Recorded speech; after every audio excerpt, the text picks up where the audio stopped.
आगच्छ पंथे वध्वा साकं सर्वैः समं निजग्रामं काननभूषो वधूनां दोहलक्ष्मीमपश्यदुरुमेधाः।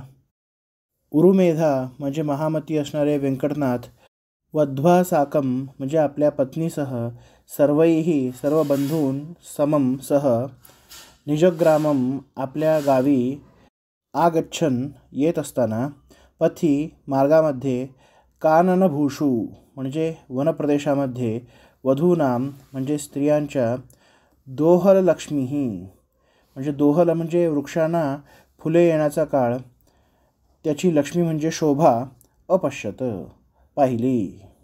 या पुढील श्लोकांमध्ये दोहलोत्सवाचे वर्णन करतात. दोहल म्हणजे वृक्षांचा बहरण्याचा काळ, फुलांनी बहरण्याचा काळ.